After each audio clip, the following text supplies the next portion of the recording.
સોનગઢમાંથી છૂટું પડી નવો બનેલ ઉકાઈ તાલુકાનો પોરદા ગામ કદાચ સૌથી મોટું ગામ છે, પરંતુ અહીં આવીને મુલાકાત લો તો તમને જણાશે કે અહીં ફળિયાઓમાં આંતરિક રસ્તાઓનો સદંતર અભાવ છે. દરેક ઘરે ટોયલેટ બાથરૂમની વ્યવસ્થા નથી, એટલે સ્વચ્છતા અભિયાનના પણ ધજાગરા વળેલા દેખાય છે. પાણીના નિકાલ માટે નથી યોગ્ય ગટર વ્યવસ્થા કે નથી ઘર ઘર સુધી પીવાના પાણીની વ્યવસ્થા. અને અહીં પાણી પુરવઠાની મોટી ઓફિસની બાજુમાં અને એની સામે બનેલા રસ્તાઓ માત્ર 4 મહિના પહેલા બન્યા હતા, પણ એની હાલત જુઓ તો લાગે કે વર્ષો પહેલા રસ્તો બન્યો હતો. એટલે કે અહીં મોટા પ્રમાણમાં ભ્રષ્ટાચારનો ખેલ ખેલાઈ રહ્યો છે એવી આશંકા ઊભી થાય છે. બોરદા ગ્રામ પંચાયત પર મોટા સવાલો એ ઊભા થાય છે કે વિડીયોમાં દેખાય છે તે આવો રસ્તો કોણે બનાવ્યો, કામ કરનાર એજન્સી કોણ હતી, પાછલા 5 વર્ષમાં આ ગામમાં વિકાસ પેટે કેટલી ગ્રાન્ટ મંજૂર થઈ, દરેક ઘર સુધી પાણીની વ્યવસ્થા કેમ નથી પહોંચી, મંદિર ફળિયા ડુંગરી ફળિયા સહિત વિસ્તારોમાં આંતરિક રસ્તાઓ કેમ નથી બન્યા, અત્યાર સુધી પાછલા 5 વર્ષમાં કઈ કઈ યોજનાઓમાં અહીં કયા કયા કામો મંજૂર થયા અને એ કામો કઈ એજન્સી દ્વારા કરવામાં આવ્યા. ગામના સરપંચ અને તલાટીએ આ ગામના વિકાસ કામો પર કેમ ધ્યાન ન આપ્યું કે પછી બોરદા ગામમાં બધી યોજનાઓ માત્ર કાગળ પર બની રહી છે અને setting.com બધા પૈસા ચાઉ થઈ જાય છે. આ અંગે તાલુકા વિકાસ અધિકારી દ્વારા તપાસ થવી જોઈએ. આવનાર સમયમાં તમામ સવાલોના જવાબ ક્યારે અને કોણ આપશે તે જોવું રહ્યું.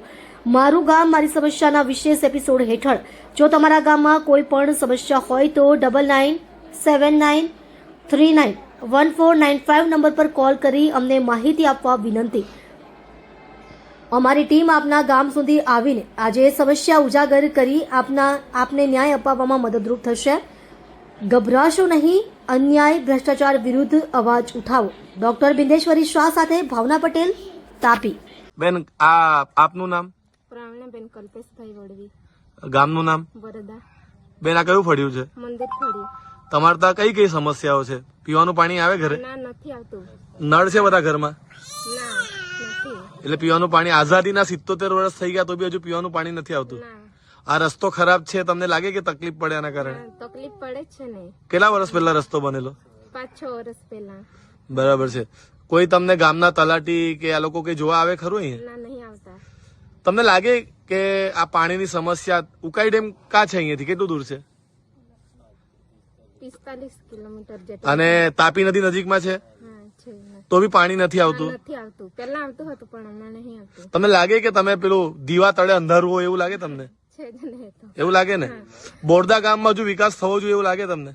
આઝાદીના 77 વર્ષ થઈ ગયા પછી તમને લાગે કે અહીંયા વિકાસ થવો જોઈએ? હા, થવો જ જોઈએ ને. કચરા પેટી છે દરેક ફળિયામાં? કચરા પેટી બી નહીં. વાળા કોઈ આવે? ના. પેલું ગાડી લઈને કચરો લેવા આવે? ના, નહીં આવતું. કોઈ આવતું નથી કચરો લેવા બી? જી બેન, આભાર. શું નામ તમારું? સવિતા. સવિતાબેન. ગામનું નામ? બરદા. બોરદા. આ કયું ફળિયું છે? આ ફળિયાનું નામ? મંદિર ફળ્યું. મંદિર ફળિયું. બેન, રસ્તો જે છે દેખાય છે આટલા સમય કેટલા સમય પહેલા બનેલો? છેલ્લે 6 વર્ષ. તો તમને ચોમાસામાં ને એમાં તકલીફ પડે કે નહીં આ રસ્તાના કારણે? આ નળ બંધ થઈ ગયો એમાં કેટલા દિવસથી પાણી નથી આવતું?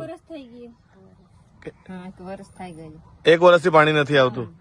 તો કોઈ તમને અહીંયા પૂછવા જોવા આવે કે નહીં? તલાટી બલાટી કોઈ આવે જોવા? કોઈ નહીં આવે. તલાટી જોવા બી નહીં આવે, પૂછવા નહીં આવે. અહીંયા થાંભલાઓમાં લાઈટ બાઈટ છે? રાતના અજવાળું રહે ખરું? અંધારું જ રહે થાંભલામાં બી? જી બેન, તમે ઈચ્છો કે નહીં સરકારને એવું કહેવા માંગો કે નહીં અમારા ગામનો વિકાસ? ગામમાં વિકાસ થવો જોઈએ એવું લાગે કે નહીં? લાઇબ્રેરી બધું છે તમારા ગામમાં? લાઇબ્રેરી છે. અને બીજું તમને જે ગામમાં તમને લાગે કે બોરદા એ આ વિસ્તારમાં મોટો ગામ કહેવાય તો આનો વિકાસ થવો જોઈએ એવું લાગે કે નહીં લાગે? થોડું લાગવું જોઈએ ને? એવું લાગે ને કે બોરદા હજુ વિકાસથી વંચિત છે એવું લાગે તમને? જી બેન, આભાર.